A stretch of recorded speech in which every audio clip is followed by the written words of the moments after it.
Ready to pop the question? The jewelers at BlueNile.com have got sparkle down to a science with beautiful lab-grown diamonds worthy of your most brilliant moments. Their lab-grown diamonds are independently graded and guaranteed identical to natural diamonds, and they're ready to ship to your door. Go to BlueNile.com and use promo code LISTEN to get $50 off your purchase of $500 or more. That's code LISTEN at BlueNile.com for $50 off. BlueNile.com, code LISTEN. Less than 2 minutes after I walked into Susan Silverman's Jerusalem apartment, her husband Yosef returned from the supermarket. He told us he needed some help carrying in the groceries. And maybe the groceries isn't the best way to describe what Yosef had brought home. It was more like half the supermarket. He doesn't realize that it's just one day of Chag. He thinks it's the Warsaw Ghetto. Okay, so what do we have here? We have lots of different kinds of cheese. We have salmon. I'm making lots of red and yellow beets. And the fruits and veggies in Israel are so good. So we're going to have lots of that. We have the traditional stuff. We'll have, horseradish, and we'll have different kinds of things for the seder plate, like different kinds of charoset. So it's a vegetarian seder. Yeah, so instead of the lamb shank bone, we have a beetroot. And what else is here? Lots of matzah. Susan's many things. A Reform rabbi, an author, an activist, a feminist, a mom. She's one of the leaders of the Women of the Wall movement and was on Jewrotica's 2013 list of the top 10 sexiest rabbis alive. But 5 days before the Passover Seder, and with a mound of groceries in her kitchen, she has one thing on her mind. We're going to make salmon, and we're going to make rice and salad. Well, that and the fate of roughly 40,000 African asylum seekers in Israel. See, Susan is one of the founders of Miklat Israel, or Sanctuary Israel. So the idea is that we are finding places for sanctuary for asylum seekers throughout Israel. Over the last few months, Miklat Israel enlisted nearly 3,000 Israeli families and dozens of kibbutzim who have all signed up to invite refugees to come live with them. And as Passover neared, Susan and her colleagues thought of yet another project. Let's also ask people if they want to open their homes for seder, and lots of people asked to be invited, and even more people offered their homes. Susan herself is going to have 40 people at her seder. I guess a person for every year we wandered in the desert, yeah. Among all those guests will be a family of Sudanese refugees, close friends from back when they were all living together on Kibbutz Kturah, near Eilat. Their youngest child is our daughter Ashira's age, 14, and they've been best friends since they were 3 years old. And she's an Israeli child, an utterly Israeli child. It would be absurd for her to live anywhere outside of Israel. I mean, the child, she's big in Noam, in the, conservative youth movement. She knows all the brachot. She's into it. She's just Israeli. She wants to be in the army. She's like a Zionist. She's probably a bigger Zionist than I am. And when Susan says that it would be absurd for this girl to live anywhere else, that isn't a hypothetical thought experiment. In fact, it could soon become reality. On April 1st, 2 days after the Seder, the government of Israel is supposed to begin deporting refugees, reportedly to third-party African countries. The issue is being discussed in the Supreme Court, and there have been huge weekly demonstrations for the last several months. It still isn't clear what exactly will happen. But in the meantime, all over Israel, families will be welcoming in refugees for what could be their last seder in Israel. As we tell the tale of our exodus from slavery in Egypt, they will share theirs. Quite literally, the asylum seekers who are here have come up through Egypt and from a place of great oppression through Sinai, which was deeply, deeply dangerous, and into Israel, hoping that, the people who know that story will take care of them. we reach back and we say, like, it's as if we ourselves have come from Egypt. And here we have people who actually have come from that and who don't have to imagine it, but who are sharing their actual personal stories with us.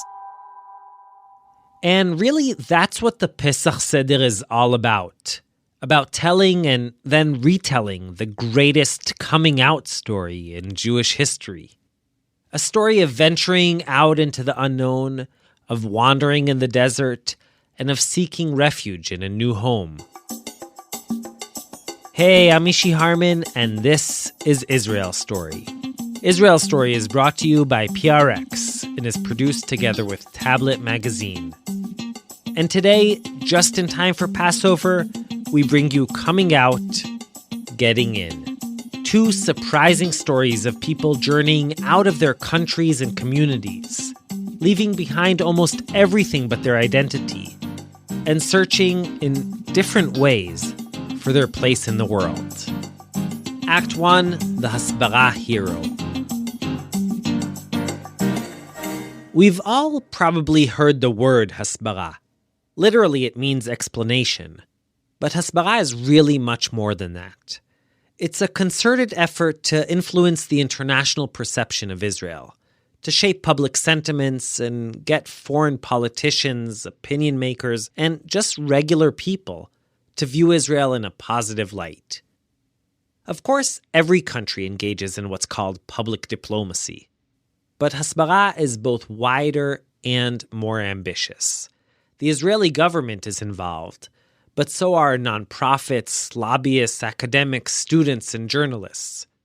For Israel's passionate defenders, Hasbara is basically just an exercise in clearing up misunderstandings, countering anti-Israel biases, and giving a voice to the Jewish state's amazing achievements.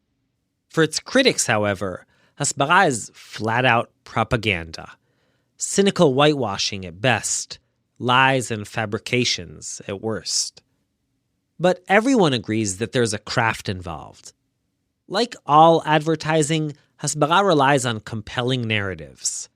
The perfect Hasbara story, and I really don't mean this sarcastically, plays up Israel's innovation, openness, and humanitarianism. Think Startup Nation. Think Gay Pride in Tel Aviv. Or even natural disaster relief in Haiti or Nepal. Stories like that are upbeat, touching, shareable, and hopefully viral. Now, sometimes Israel has to go digging for these Hasbara stories. And sometimes, like in the piece we're about to hear from Samuel Thrope, they just fall right into its lap. Payam Feili no longer needs to hide. این روزها نام پیام فیلی شاعر و نویسنده جوان à Tel Aviv. Payam a 30 ans. Trials and tribulations of Payam Feili. In a country where he says he feels like a native son. The man at the center of those reports is Payam Feili. He's 33. When he arrived in Israel at the end of 2015, he seemed to be everywhere. On TV, on the radio, in newspapers. His story was pretty outstanding. A gay Iranian writer, not Jewish, had received special permission to come to Israel, and was now determined to make this land his new home. If Payam had come from any other country, his arrival in Tel Aviv would probably have gone unnoticed. But Israel and Iran, no need to state the obvious, are not exactly close allies. Payam is from Iran, and Iran is a serious strategic threat to Israel, and it not only denies our right to exist, but is actually trying to destroy us. That makes the story unique. That's Michael Oren. I'm Dr. Michael Oren. I'm the Deputy Minister in the Prime Minister's office. Michael, Israel's former ambassador in Washington, is also a Hasbara ninja. He's one of the country's most vocal and unrelenting defenders abroad. Michael's never actually met Payam. He's only heard about his story in the press, but you can count on him to recognize good Hasbara material when he sees it. Clearly, the image that emerges from his story goes against the grain. It's underscoring a central truth about Israel, and it's dispelling a fundamental untruth about Israel, that Israel is not a liberal society, Israel is not an opening and welcoming society. Those news clips you heard a moment ago were from the first few weeks after Payam arrived in Israel.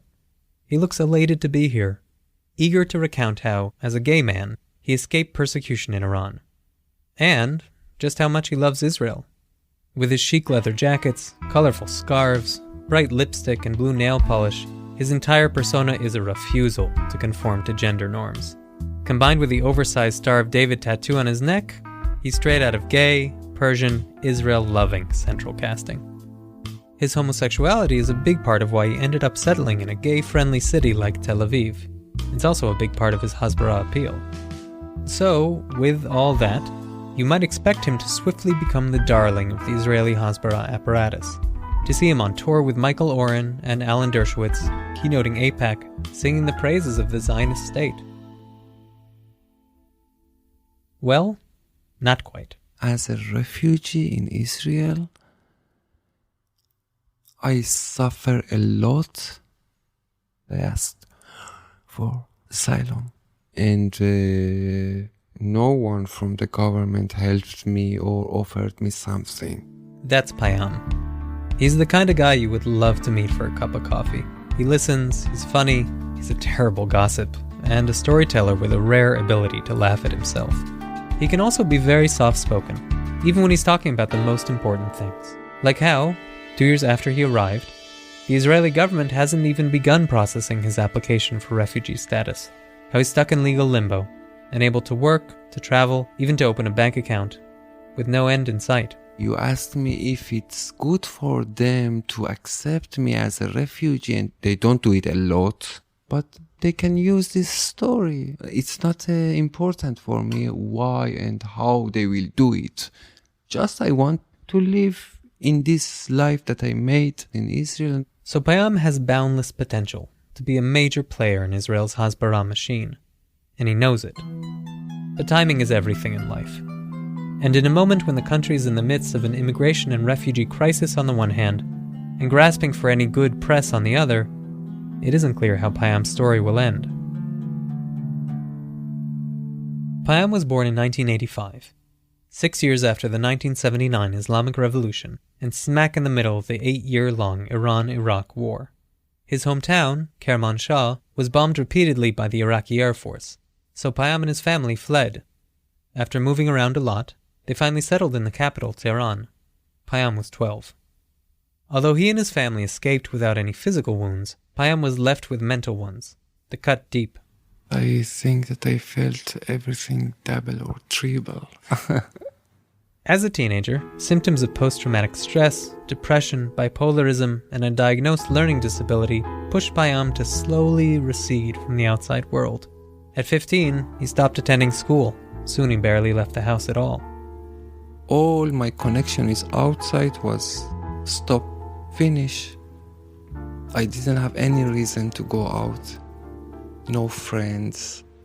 Nothing, just to my psychologist and come back. But cloistered in his room, as his physical world fell away, his imagination and mental world blossomed. It was there that 3 truths solidified for Payam. He was gay, he was a writer, and he loved Judaism. Everything happened to me in the age of this fucking 15.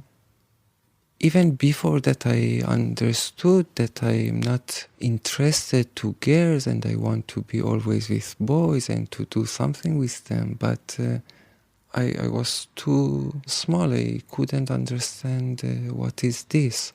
But in the age of 15, slowly I understood that maybe I'm a little different. What is that like, realizing that you're gay in Tehran? I was afraid, I remember. I was afraid. With good reason. Homosexuality is a capital offense in Iran. Gay men and lesbians can be rounded up by the police at parties, on the street, or in their homes. When you are gay, it's like to give permission to the government to kill you. So for my family, it wasn't easy to know that I'm gay. Technically, the testimony of 2 eyewitnesses is required to convict someone of homosexual acts. But in reality, judges have wide discretion to convict even without much proof. Some gay men are pushed to undergo sexual reassignment surgery, which is legal, and to live as transgender women. Though gay life does exist underground, most gay Iranians spend years hiding who they are from their family and friends. The pressure is immense. Depression, paranoia, and loneliness are rampant. Suicide attempts are commonplace. Payam, too, has tried to kill himself. It was in the midst of all this turmoil that Payam discovered Jewish culture. So when I was in the age of 15, I wanted to know what is Quran, what they say, what is Torah, what the Christians say. This stuff I was just curious to know. I didn't find Quran so beautiful, but I found Torah opposite. Yes, there is aggressive things in Torah also, but it was beautiful. Till now I have Torah in Persian, and when I'm in trouble, all the nights I read Torah. Maybe because the Iranian government demonizes Zionism and the Jewish state so much,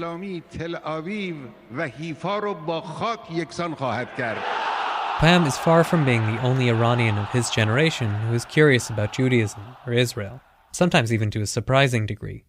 I once met a young Iranian who told me that he is addicted to watching the broadcasts of Knesset parliamentary debates on Israel's version of C-SPAN. Payam's interest was different, though. He wanted to escape the loneliness and isolation of his everyday life. Jewish culture, not just the Bible, but the Holocaust and Israel too, opened up a fantasy world to do exactly that.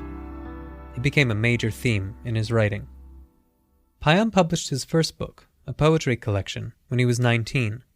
But the government censors ordered that 2 poems be removed before publication. This came as no surprise to Payam. Iran has a vibrant cultural and literary scene.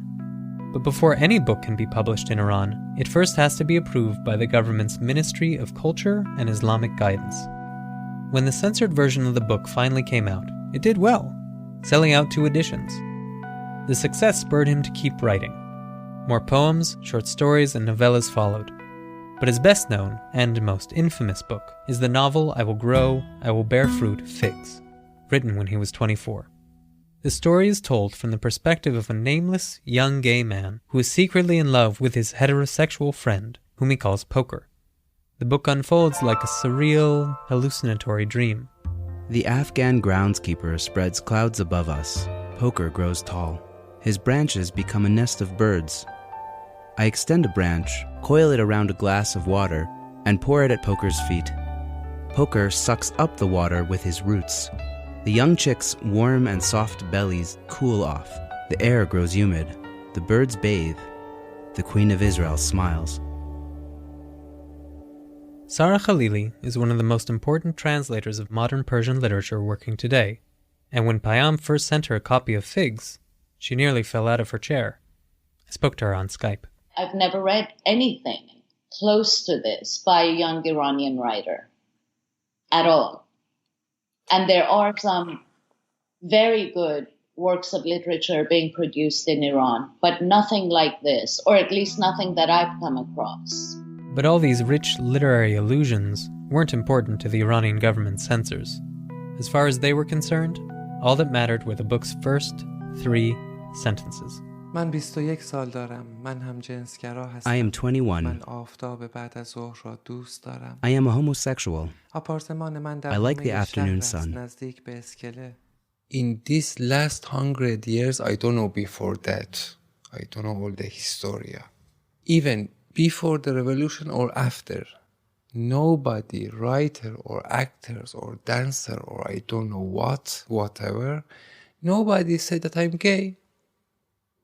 In this Iran, nobody did it. The only one that did this stupid thing, it was me. Figs was not allowed to be published in Iran, but Payam didn't give up. Like many other Iranian writers facing censorship, he arranged to publish the book outside the country, with a Persian-language publisher in Germany. Reviewers, all Iranians living in exile of course, praised him for his bravery, his skill, and his innovation. The government's response was swift and brutal. Payam was blacklisted, and his family began receiving threatening phone calls. Then, in 2011, they came for him. And they don't come to you as a police with some paper that they have a right to arrest you. Middle of the night, They come to you, they catch you. He was gagged and blindfolded and didn't know where they were taking him. You have no idea. This is the way. After being detained for a month, Payam was summarily released with a warning. No charges were filed against him, and he was never taken before a judge. A year later, he was arrested again and released again, but none of this stopped him. He just kept writing and giving interviews to foreign journalists, talking brazenly about the repression of gays in Iran. Sometimes people said to me that, wow, you are so brave. I said, Mommy, I'm not brave. I'm so stupid. But if I back again in that situation, I do it again. It's so heavy and uncomfortable for me when someone wants to put me down because something that I am. I'm not so brave. I'm afraid of many things, even simple things. But if someone wants to tell me that don't be this that you are, I cannot stand it. Despite 2 stints in jail, Payam continued to tempt fate. He contacted Orly Noy, Israel's leading translator of contemporary Persian literature. Payam asked whether she'd be willing to translate Figs into Hebrew. Excited, she happily agreed, and even found him an Israeli publisher. In February 2014, the publisher emailed him his contract. I never forget. It was 12 in the noon. My Israeli publisher sent me the contract. And I signed it and I sent them. 12 in the noon. They broke the door of my home in the 12 in the 9. Just 12 hours they needed to realize that this Persian poet is doing something with some Israeli publisher. They took me and they put me in a container for 44 days. I didn't have no idea if they will rape me, because they do that. Payam was repeatedly interrogated. 4 men, investigator, asked me such stupid questions. And of course, they know everything about me. They know what I ate, what I wrote to someone. They know everything. But they ask you, they do the investigation just to make a case, to give it to the judge. It's funny, Sam. One of the questions was, who gave you money to write this book in Israel? Which Jewish or which Israeli gave you money to write this book? You said good things about Israel. Who gave you money to do this? And I said, I wish someone give me money for this. No one gave me money. He was held in a shipping container in an unknown location for 6 long weeks. In the end, they made him sign a statement, swearing he'd never talk about what happened to him and never speak to the foreign press again. With that, he was let go. But just as soon as he got out, the first call he made was to an Israeli reporter. I don't know why I choose all the time dangerous way in my life. So, the government turned to more drastic measures. Vicious articles attacking Payam began appearing in the conservative Iranian media. They called him a traitor and a spy, and said that Israel was paying him to write his books. After his detentions and interrogations, this might not sound like much, but these articles were the beginning of a coordinated attack, laying the public relations groundwork to justify another arrest, trial, and ultimately, Payam's execution. Payam's friends and supporters at gay rights and humanitarian organizations outside of Iran knew it. He began receiving panicked phone calls. All the organization called me and told me, Mommy, this is the end. It's not funny anymore. You don't have any chance. They started to do it. After all these articles, you are going to the jail, and after that they make show in the television that you did this, you did that, and they will kill you. That very day, Saturday, June 13th, 2014, he left Iran with 2 suitcases and his entire savings, $1,300. I ran away to Turkey without any plan. I didn't know what will be. Turkey, I didn't want to stay in Turkey, of course. Just I ran away to be not in Iran. But Payam did end up staying in Turkey for more than a year. Most Iranians seeking asylum outside their homeland turn to the United Nations or other international refugee agencies to begin the process of resettlement. Payam, however, didn't have to. His publishers around the world sent him enough royalties to live on, and a bunch of NGOs were working on his behalf to find a country that would take him in. First Switzerland seemed like an option, then Norway, and finally the United States, where he was accepted to a writer-in-residence program in Pittsburgh. Then, in September 2015, just after he received his much-coveted American visa, he woke up to a surprise. I saw 1,000 messages from my Israeli friends. They wrote me that you can come here. I didn't understand. Without Payam's knowledge, an Israeli journalist had discussed his case with Miri Regev, Israel's Minister of Culture. Regev, like Michael Oren, whom we heard at the beginning, probably immediately recognized the PR potential of an Israel-loving Iranian. She quickly persuaded then Interior Minister Silvan Shalom to issue Payam a special artist visa, rarely, if ever, granted to Iranian citizens. Without a second thought, Payam relinquished the American asylum that other refugees wait years, often fruitlessly, to receive. From the outside, this seems, well, to me at least, it seems like a pretty mind-boggling decision. America promised stability, freedom, a job, a community of writers. All Israel had to offer was a short-term artist visa, which, if he accepted it, meant he could never return home. But Judaism in Israel had been Payam's imaginary refuge ever since he was a teenager. Listen, always I thought if something happened and I have to leave Iran, the only place that I can live in is Israel. And so, a few weeks later, Payam Feili landed at Ben Gurion Airport. From the moment he arrived, Payam was already planning to apply for permanent asylum in Israel. As a non-Jewish Iranian, there's really no other way for him to stay in the country long term. His arrival made a monumental splash in the Israeli and international press. Payam was photographed by the Mediterranean Sea for the New York Times, on the roof of the Tel Aviv City Hall for AP, and did the rounds of the morning shows on Israeli TV. After a few months, though, when the attention had died down, he became just one of the tens of thousands of asylum seekers living in the country. And Israel, as you might guess, is not an easy place to be a refugee. Most asylum seekers here come from Africa, particularly war-torn Eritrea and Sudan. These refugees have been in the news a lot lately. The same Miri Regev, who was so instrumental in Payam's case, has famously called them a cancer. You'd think Payam's international fame and Hasbara benefit for Israel would mean he could just jump the line.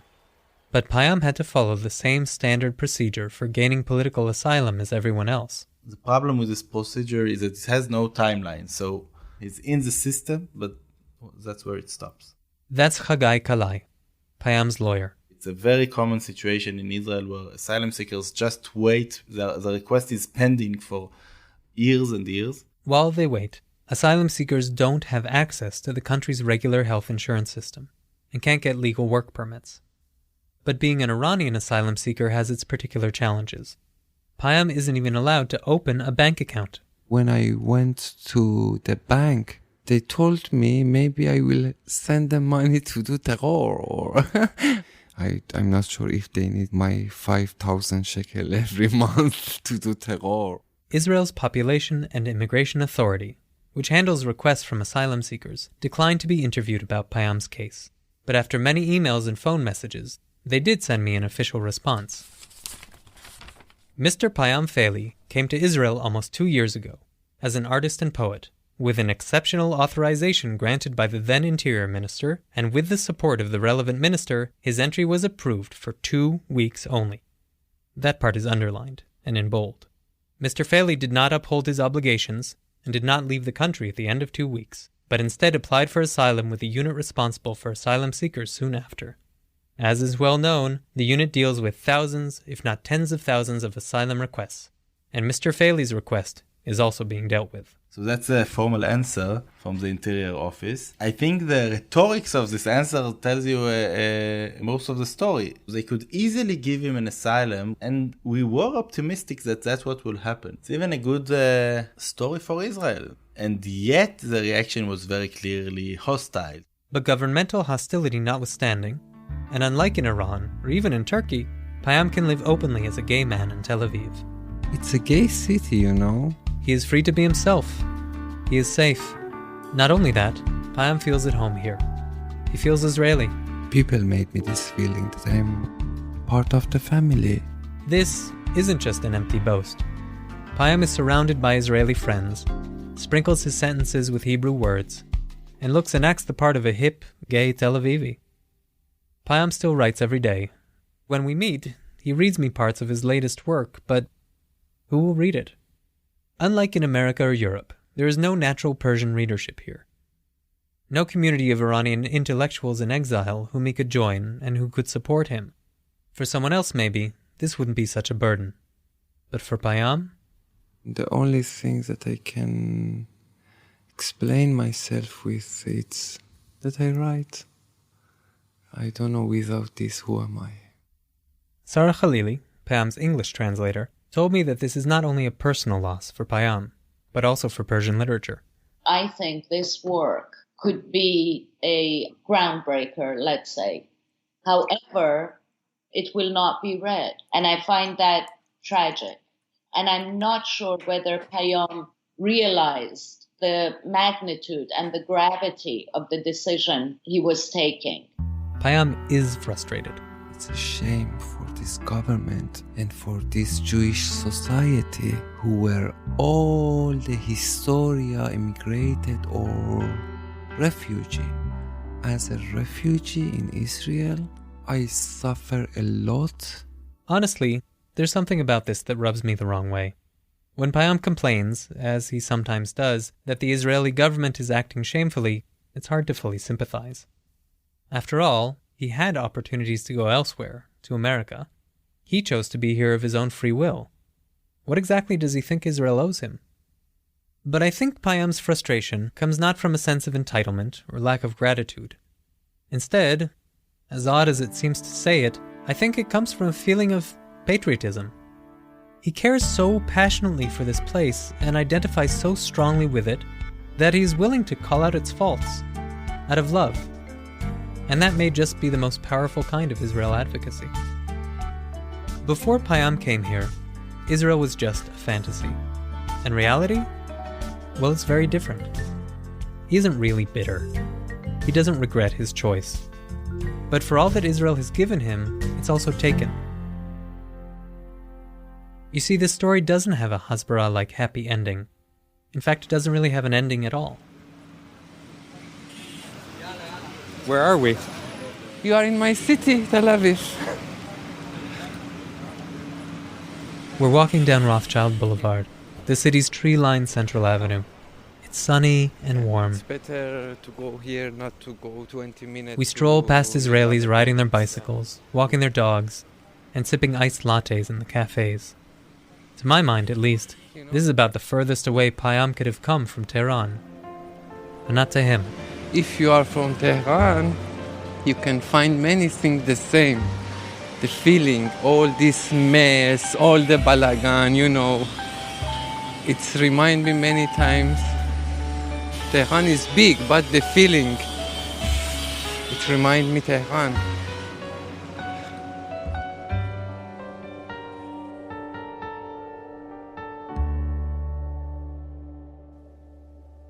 Samuel Thrope. Samuel is a writer and Persian translator living in Jerusalem. His latest book, The Israeli Republic, is available on Amazon. Quality sleep is essential for boosting energy, recovery, and well-being. So take your sleep to the next level with Sleep Number. With a Sleep Number smart bed, you can individualize your comfort level and enjoy a better sleep night after night. J.D. Power ranks Sleep Number number 1 in customer satisfaction with mattresses purchased in-store. And now, during Sleep Number's President's Day sale, save 50% on the Sleep Number limited edition smart bed, plus special financing for a limited time. For J.D. Power 2023 award information, visit jdpower.com/awards. Only at Sleep Number stores or sleepnumber.com. See store for details.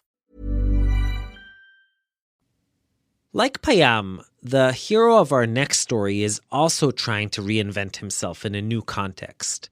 But his past, and really his present, make that very difficult. Just a quick warning, there's some sexually explicit moments in this story, so if you're listening with kids, take that into account. Okay, Act 2, Orthodox Pride. Here's Zev Levi. Nadav Schwartz used to fit in. I went to a yeshiva high school. Right after high school, I started learning at Yeshivat HaKotel. He served as a chaplain in the army, did shlichut or community education work in Chicago, and then enrolled at Hadassah College in Jerusalem. This was basically his first time living outside his religious bubble. And there was a guy in my class who had a wedding ring. And I said to him, "Oh, cool, you're secular, you're married, what's the story?" So he goes, "Yeah, I'm married to my husband." And that was the last time I sat next to him in class. I did not want to have anything to do with this world. To Nadav, his gay classmate represented a world to be avoided, to be feared. You see, back then... I didn't say that I'm gay, I said I'm attracted to men. Because it's not somebody I am, it's something that I have. A lot has changed since then. One of my jobs is to organize a Pride March in Jerusalem. But then again, a lot has stayed the same. His story begins in 1995 in a classroom in Yeshivat Nechalim, a religious boarding school near Petach Tikva. Already at the age of 12, I knew that something's different. At that time, the top model was Cindy Crawford. And there was a picture of her in a bathing suit. And we were all in only boys' school, so all the kids in my class got really excited over the picture. And I remember looking at the picture and not understanding what's happening there. And what's interesting, I remember looking at it from different angles to try to see maybe I'm just missing something. And that sealed the deal. I knew that I have no idea what is interesting with women. Around the time of his bar mitzvah, Nadav realized he was attracted to men.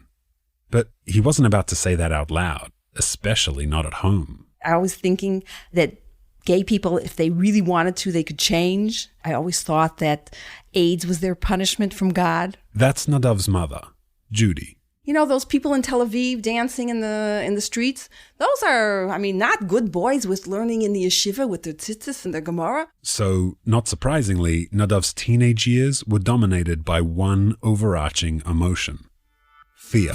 People who don't come from an LGBT background don't understand how terrified you are that people would find out that you're gay. I'm not exaggerating when I'm saying you feel life and death situation. They might stone me to death. My parents might throw me out and I'll starve on the streets. To survive, Nadav went to war with his own body, demanding that it not betray his inclinations to the outside world. He trained himself to walk in a manly way. He sat on his hands to avoid making feminine gestures. But even though he monitored himself incessantly, he still didn't feel safe. You're constantly thinking of what am I doing? When I went into the dormitory, I was afraid what would happen if I speak during my sleep.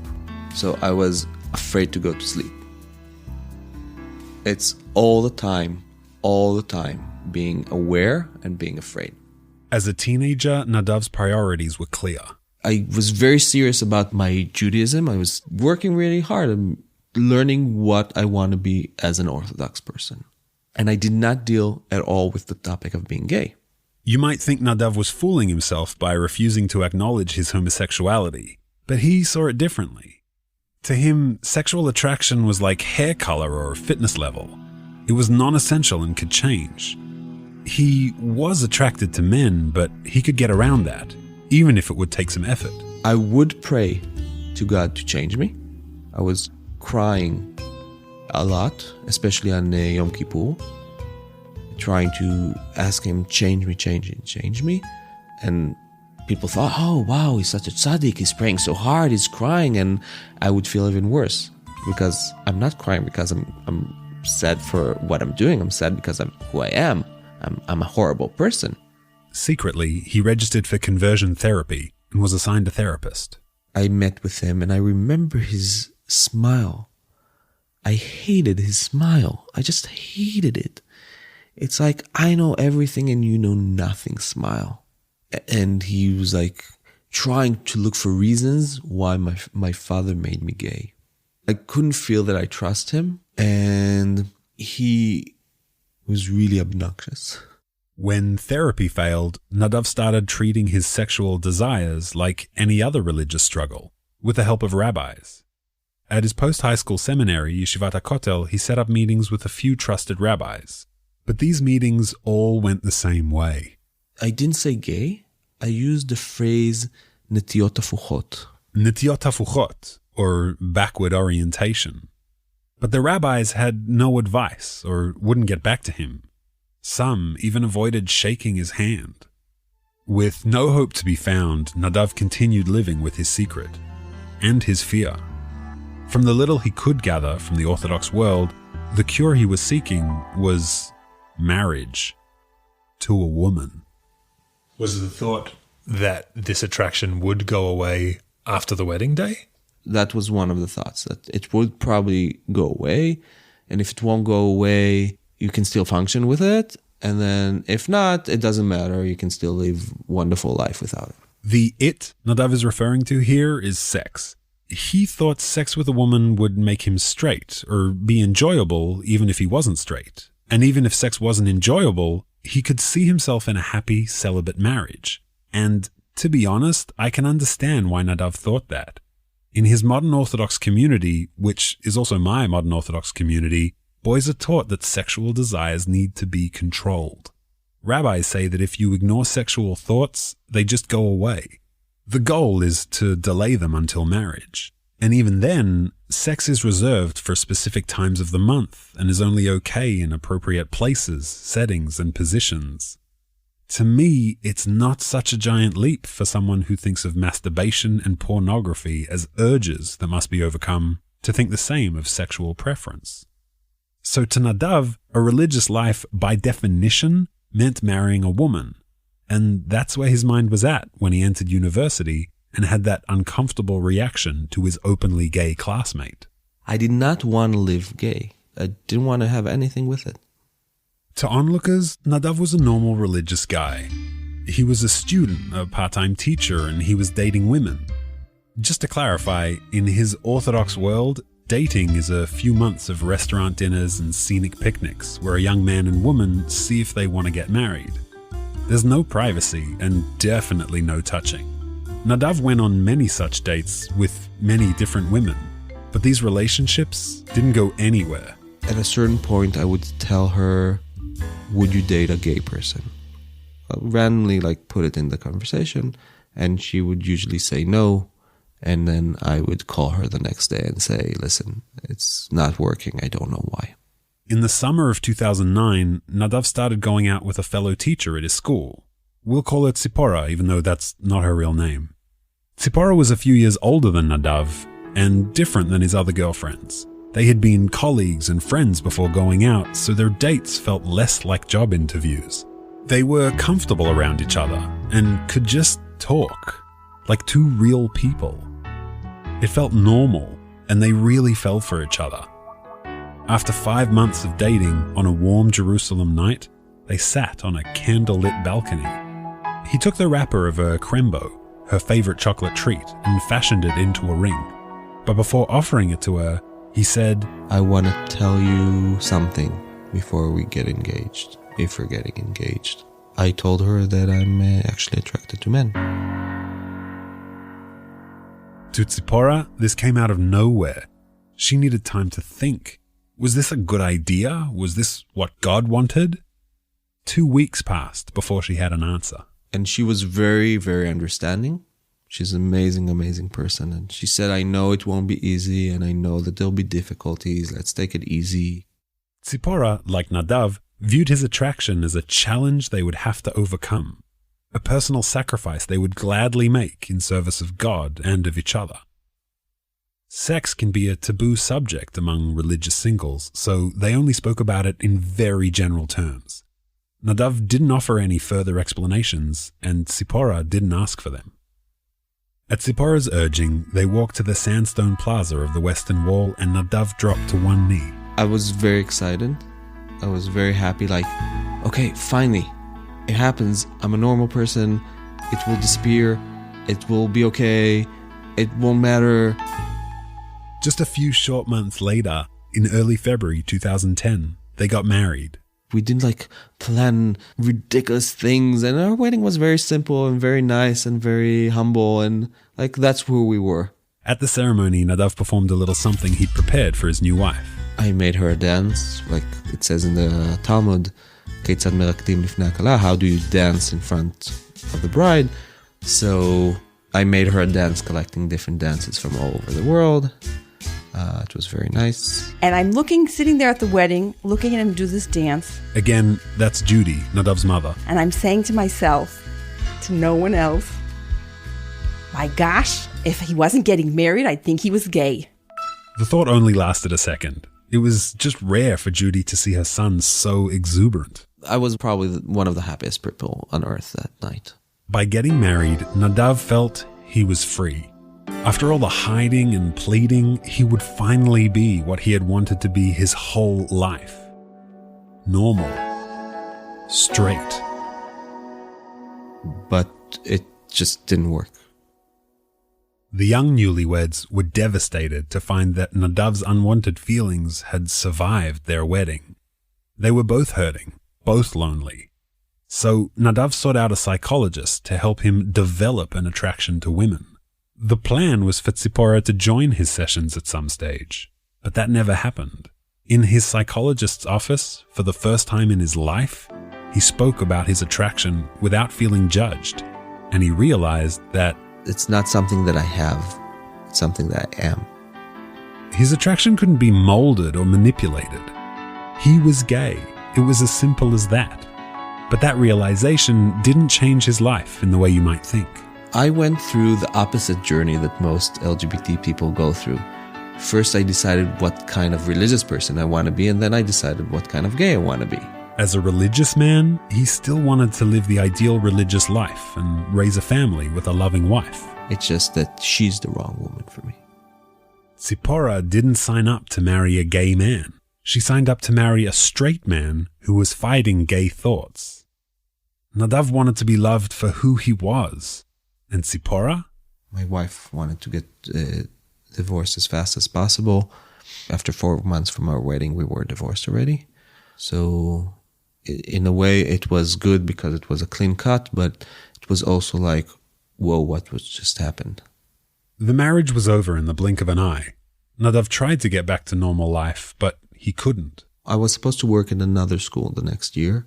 The principal called me to say that the rabbi of the school decided that I can't work here next year. And I asked him, why? And he said, I don't know. Do you know? Mere weeks after the divorce, it turned out that Nadav's nightmare scenario that had haunted him since childhood was suddenly coming true. My divorcee's family found out that I'm gay, and I found out that her family also called schools to tell them not to hire me. They were outing me all over Jerusalem. With just a few vengeful phone calls from his ex-in-laws, Nadav's life began unraveling before his eyes. The years he spent fighting exhaustion in his yeshiva dorm, wasted.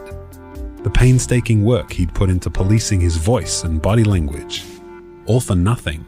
I was terrified. I was absolutely terrified. I was counting the people who knew. Nadav understood that it was only a matter of time until his family got wind of the news. We kept asking questions about the divorce, why the divorce, what happened, what's going on. I asked you if she could be pregnant, and you said to me, no, it's impossible. They obviously found his abrupt divorce confusing and mysterious, and he didn't want them to learn the truth via gossip. So he asked his parents to step into their spare room and close the door behind them. And when my son, with his tzitzis out and his big kippah, comes and says, Ima, I'm gay, I was totally shocked. And I think there was total silence in the room. Nadav was kind of leaning on the bed. I'd say he was probably shaking because he didn't know how we would react. There were tears in everybody's eyes, of course. I told them that I'm gay, but I'm going to marry a woman again. We came out of the room, and all of a sudden my daughter says, what's the matter? What's going on? Is Nadav gay? Nadav's mother needed a little longer than her daughter to come to terms with the news. On our journey, we had to realize that they're not going to be able to change. There's nothing you can do. Their brains are wired different. But Tzipporah's family wasn't as understanding. They tried to blackmail my parents. Tzipporah's family began sending letters to Nadav's family detailing their grievances. The latest is from one of her siblings. He's a lawyer. Here are some excerpts. Nadav conducted a human experiment. Literally. He's a man with backward orientations who wanted to see if he could handle married life. I mean, to check his sexual persuasion, he could have just hired a prostitute. That way no one would have gotten hurt. But instead, he went out with this righteous, innocent girl who may be a little naive. He let her get attached to him, and after months of dating, only hinted at his homosexuality. These days, the only marriage offers she receives are delusional because she's divorced. Nadav's actions were perverted and they destroyed her spirit. It's that simple. As far as they're concerned, Nadav's marriage to Tzipporah was abuse. Having known he was attracted to men, they think his entire relationship with her was just a ploy to see if he enjoyed sex with women. A ploy that ruined her life. They say her pain is his fault, and he should pay for it. They claim damages. In the letter, which is broken up into 21 bullet points, they demand 200,000 shekels and threaten to file a public lawsuit. If you choose to transfer the funds, we'll see the issue as closed from a legal perspective. But in terms of morals and values, your debt won't end until the day you die. A few lawyers suggested that Nadav and his parents countersue, but they chose not to respond in any way. Nadav says he didn't want to escalate the situation. He didn't want to suffer the ordeal of a trial. And as much as possible, he didn't want to hurt Tzipporah. They're not over it, and it's very sad. I can say, listen, I told her before and I was open about it. It doesn't calm me down knowing that there's somebody out there crying and sad because of me. And knowing that they're not letting her continue moving on. In the end, it doesn't help me feel better.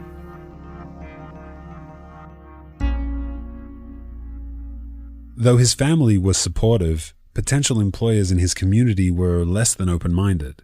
Nadav's career in religious schools was being killed, one conversation at a time. As all this drama was unfolding, Nadav flew to New York City, and there, completely anonymous, he decided to go check what gay people do. I went into the Apple store there, and I searched for gay things New York, something like that, and I went to a gay bar.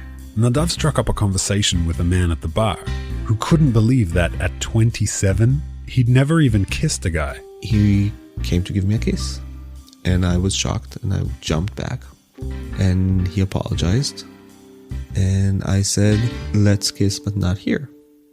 So we went aside and we kissed, and I realized what I was missing from a simple kiss. That's where my life started to change. And that exact point, Nadav decided then and there that he no longer wanted to marry a woman. Marriage was not his cure after all. Full of apprehension, he flew home and shared his decision with his parents. It was basically another coming out conversation. This time, though, Judy was better prepared. And I said to Nadav 2 things. Safe sex, and when you'll have a boyfriend, you'll be able to bring him home. I think I stood by that. I hope you stand by the other thing. I'm not saying it again. So, what about his relationship to God? His commitment to Orthodox law? After all, the book of Leviticus does say, Ve'et zachar lo tishkav mishkevei isha. You shall not lie with a man the way you lie with a woman. The Torah talks about anal sex. It doesn't talk about identity. It doesn't talk about partnership. Nadav explained to me that it's more common than you might think for gay men all around the world not to have anal sex. For some, it's an issue of comfort or health, but in Israel, there are people who abstain purely because of the biblical prohibition. And that group of people? That's called the Deoraita gays. Deoraita gays. A Hebrew phrase containing no Hebrew words. The second word, gays, you obviously know, and the first word, Deoraita, is Aramaic and means from the Torah. Torah gays. As I understand it, men who self-identify as Deoraita gays believe in having long-term partnerships, living together, and having active sex lives, just no anal sex. Besides the intimate questions, religious gay couples also have to navigate the world of Jewish traditions. Here, nothing is organized. Who does the kiddush? And who breaks the bread? And who lights the candles? Am I supposed to stay away from my partner in shul? When I'm dating a woman, I won't sit next to her in shul. Nadav started volunteering at the Jerusalem Open House, a community organization that provides LGBTQ-related support and resources. Eventually, that turned into his full-time job. We do a lot of things trying to help as many needs for the Jerusalem LGBTQ community. In 2015, Nadav was one of 44 Orthodox LGBTQ Israelis to voluntarily publish their names and pictures online in a campaign titled Our Faces. He was excited, of course, but he was also petrified. This was 5 years after he was outed, and he was still frightened by the idea of people finding out. He says he came out online as Orthodox and gay to ensure that young people in the closet learned from his mistakes. Namely, the mistake of trying to change who you are, and the mistake of feeling guilty for not succeeding. Today, Nadav and his boyfriend have no plans to get married.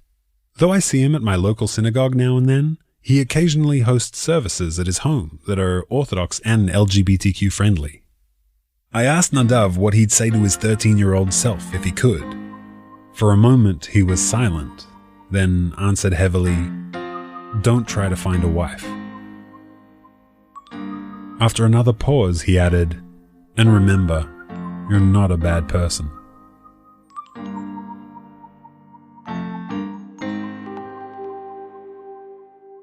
Zev Levi.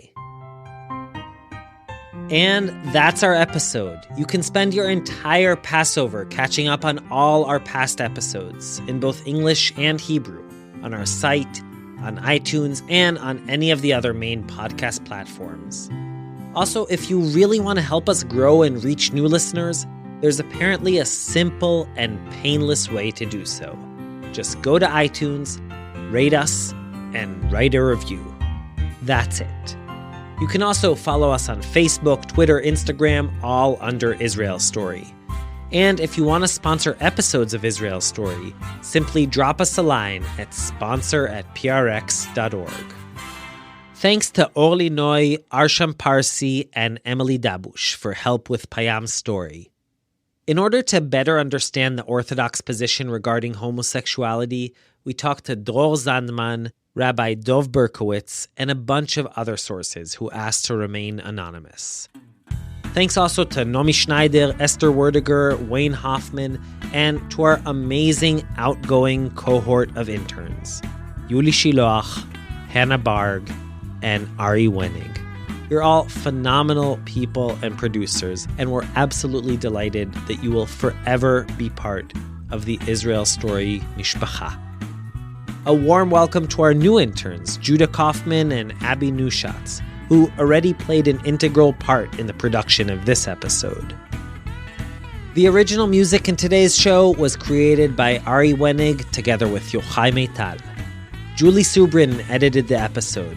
Ben Wallach recorded it, and Sela Weisblum mixed it all up.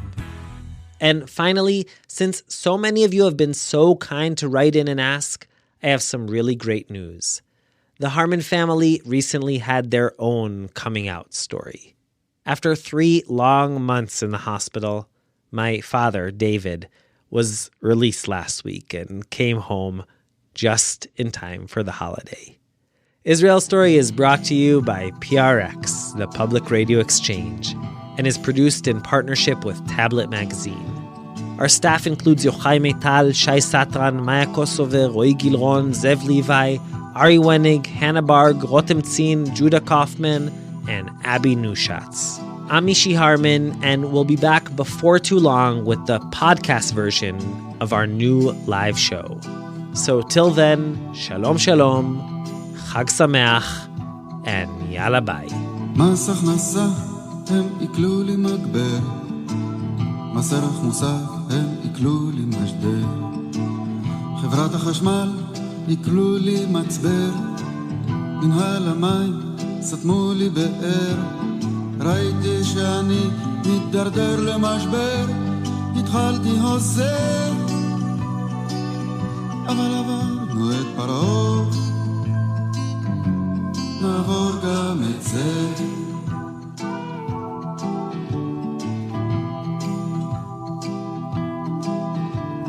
טעות במחשב עלתה לי מיליון, כספומט טרף לי יתרת חשבון, מזכירה אלקטרונית דחתה לי ראיון, שופט אוטומטי שלל לי רישיון, לעורך דין מכני שלשלתי אסימון בחריץ הפה, אבל עברנו את פרעה, נעבור גם את זה.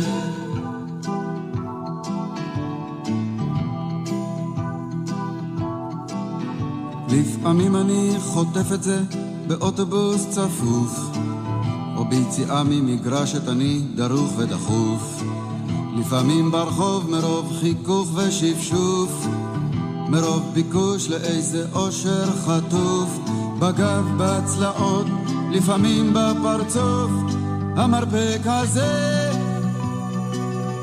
אבל עברנו את פרעה, נעבור גם את זה.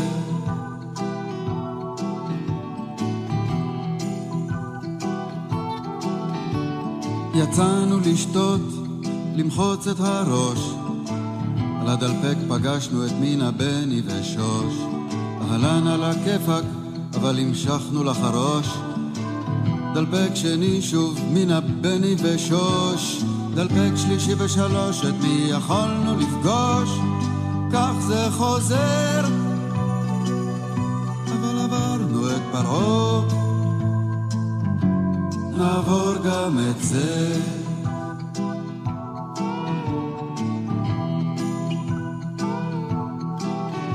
הסתובבתי קצת זמן ללא מטרה וללא הגדרה וללא פשרה, איבדתי גובה וקצת הכרה, חשבתי אולי בכל זאת הגדרה שתיתן תשובה חד משמעית וברורה, נקראתי על זה, אבל עברנו את פרעה, נעבור גם את זה.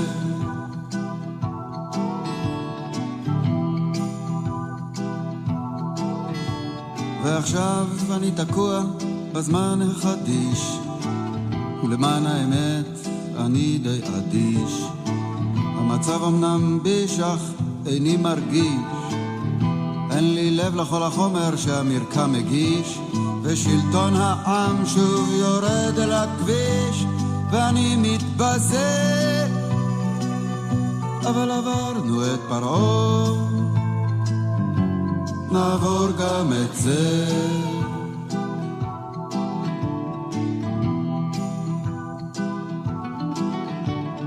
תראו חברים, לא מכל דבר אני באמת סובל, לא תמיד אני יודע מה כן ובמה זה גובל, אני בדרך כלל אוהב לשמוע אנשים מדברים, אבל לפעמים אני פשוט מתפוצץ כשהם פולטים את כל השטויות שלהם, אני ממש כזה, אבל עברנו את פרעה, אז נעבור גם את זה.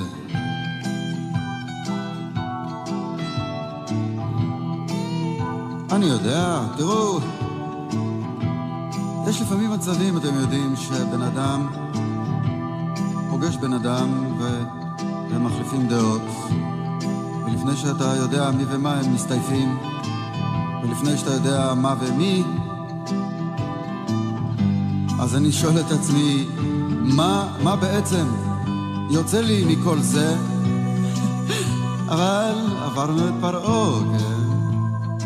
אז נעבור גם את זה, חברים. תראו חברים לך, מה אתם חושבים לעצמכם? מי יכול לקחת את כל זה? מי יכול לעשות את זה?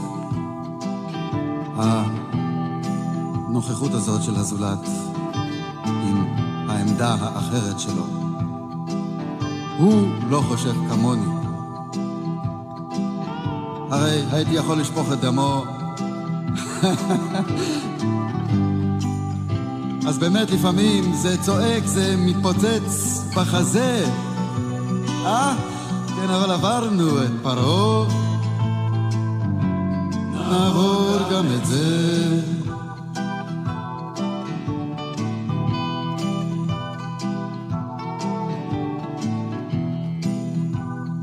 לא, אני בעד חיי משפחה, אין ספק בזה.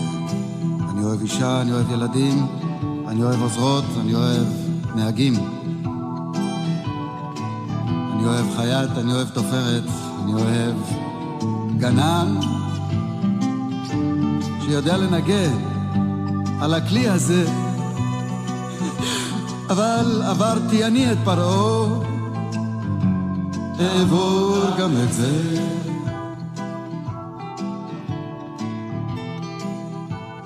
Now let me give it to you in English. Sometimes in the future, I'm gonna come. I'm gonna come good. You know, Mom, everybody is entitled to some come.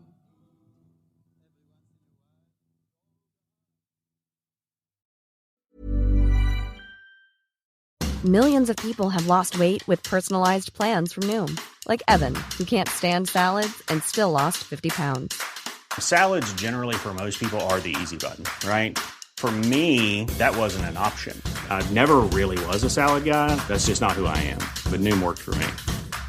Get your personalized plan today at Noom.com. Real Noom user compensated to provide their story. In 4 weeks, the typical Noom user can expect to lose 1 to 2 pounds per week. Individual results may vary.